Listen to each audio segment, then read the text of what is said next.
Yeah, we are high up. I got power. 3, 2, 1, action.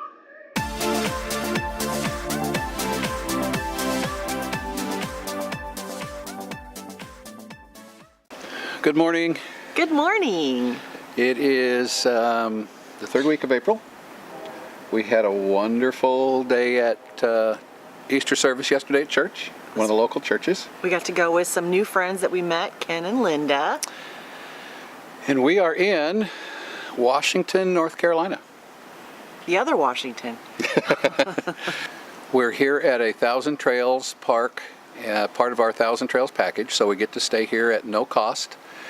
And we use this to go sightsee. And so today we're going to go to the Outer Banks. It's kind of a long drive, but since we're not paying anything for our space, it kind of works pretty well.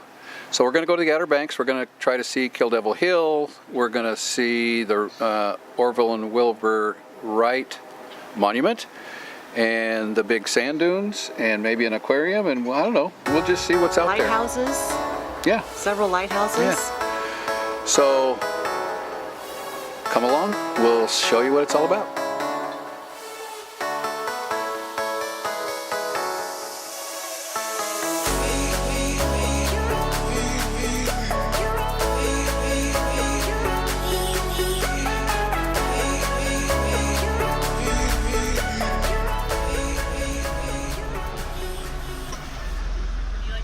Yes, please.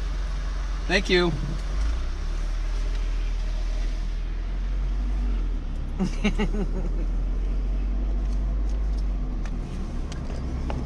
Another park we got in for free with his park pass.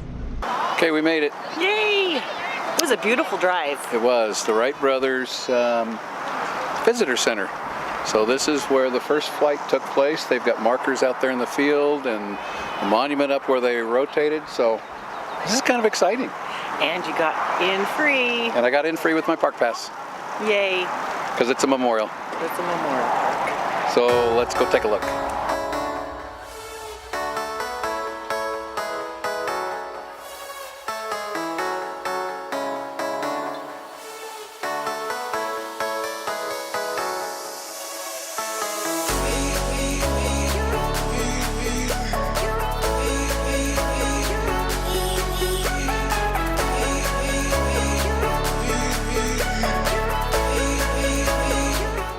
So the first piece of concrete that or granite that you see is the launch spot, and then there's 4 markers further down the field that show where they each ended, and it's actually pretty cool. It is. It's just to be here where they took their first flights. It's pretty remarkable. I love history.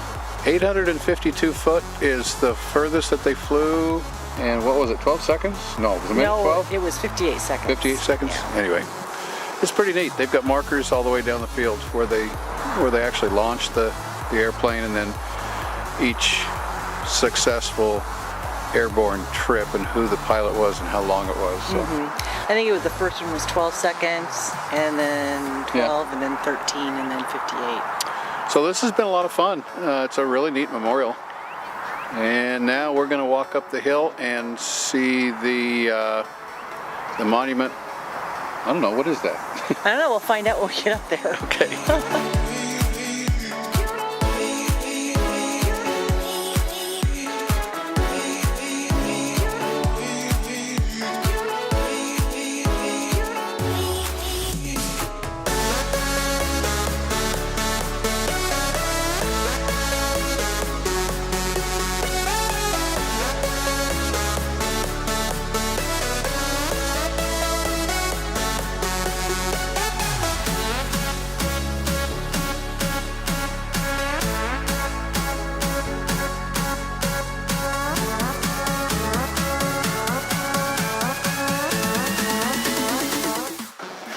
Sand dunes. Yay, let's go see what it looks like. And we wore long pants. Well, I had 3/4 pants. Or we can go to the hang gliding school across the way. No. No? No. You sure? No, let's go to the sand dunes.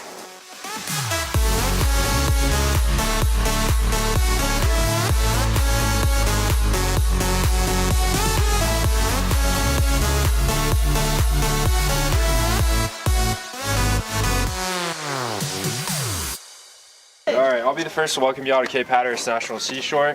Y'all are about to be climbing the tallest brick lighthouse in North America, second tallest brick lighthouse in the world. From the ground up to the top of the rod up there is 198.5 feet. However, because y'all are only going to the viewing balcony, you'll be at about 165 feet. The climb is strenuous. You've got 9 granite steps right here, and then once you're inside, 248 cast iron steps. Well, the reverse is closer. It's like some parent thing. It's a big sit between me. Let's do this.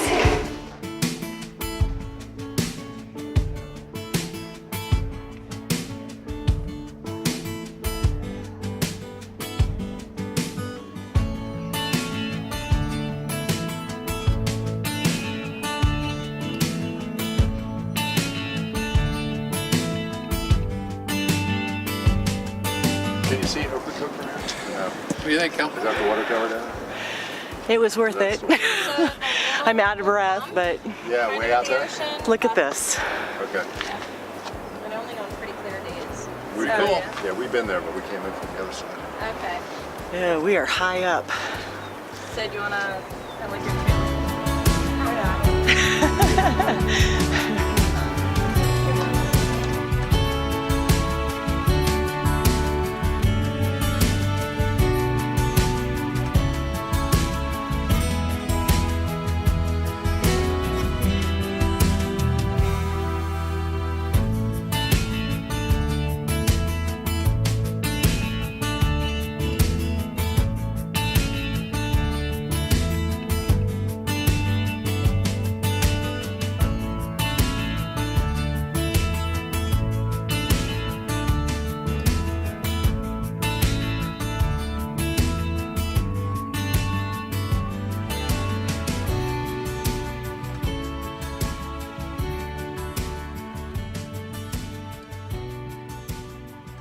And they built that to help build the beach up. But right in front of that groin, where there's like a little sand dune with some grass on it, and there's a person standing in front of it, the lighthouse is right there. So they moved it from there to right there. How'd they move it? How did they move it? That's a good question. Very careful. Yeah, so they moved it all in one piece, and so they would have had to separate it from the foundation first. So they used a diamond tipped cable saw. So they kind of went like this around the whole foundation until it's separated. And once they separated it from the foundation, then they had to jack it up. So they put 100 hydraulic jacks and lifted it about 6 feet high off the ground. And so once it was lifted in the air, people could walk underneath of it, 10 million pounds about. And they built rollers underneath of it, and then along this moving path, they graded it down and filled it in with gravel, and they built a track system so the lighthouse could roll along the track. And then one person, it was a woman actually, she got behind the lighthouse and just started pushing. No. They used 5 hydraulic push jacks, and so they pushed it in 5-foot increments very, very slowly. It took them 23 days to do it, and they started it in June and they ended it in July 9th. So this year we're actually celebrating the 20th anniversary. They did it 20 years ago in 1999. When they rolled it, did they have a crane to keep the top from tipping? They didn't have a crane, no. They had about 60 sensors that they put inside the lighthouse and outside to monitor everything. And they also hung a plumb bob from the top of it, so that measured if the lighthouse would tip at all. Wow. We did it! What'd you think? I cramped a little bit, but I did it. I'm so proud of myself. That was pretty cool. It was. I'm glad we fun. did it. Me too. The view was incredible. The rangers were lots of information. Yes, and So- I'm not a real fan of heights, but the bar was high enough to where, you know, even if I passed out, I wouldn't have fallen over. But it was beautiful. Okay, update on the truck. I don't know if you got the full information on what happened, but normally when I make a stop and park the truck, I turn off the battery cutoff switch, which saves the battery in the truck when it's sitting. So I normally when I go out and start it up, we packed everything up on the fifth wheel yesterday. We got the slides in, we got everything packed up. We're getting ready to hook the truck up. And I went outside and turned the battery cutout switch on, and nothing. Normally I get dome lights, and I had nothing. And so I cycled it through a couple of times, and still nothing. So I initially thought it was a bad cutout switch.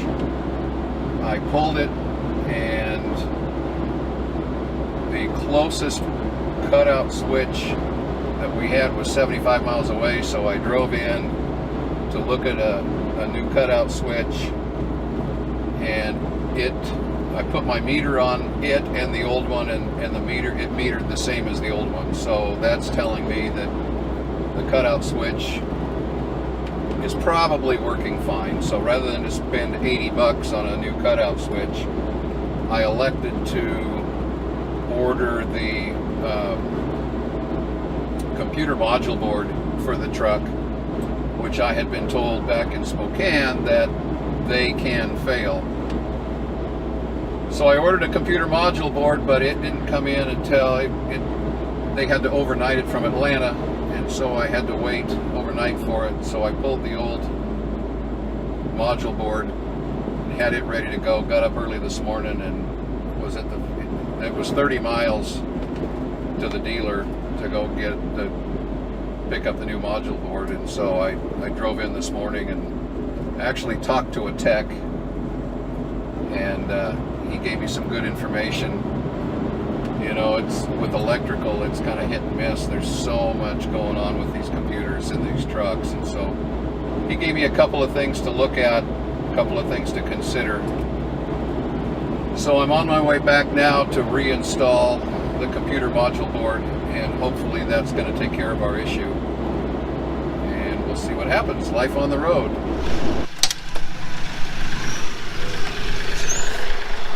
I got power. Yay!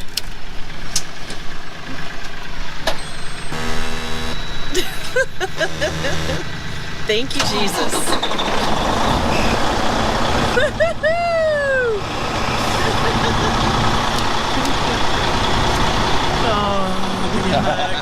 Oh, good job, baby. All right. Set up in there. All right.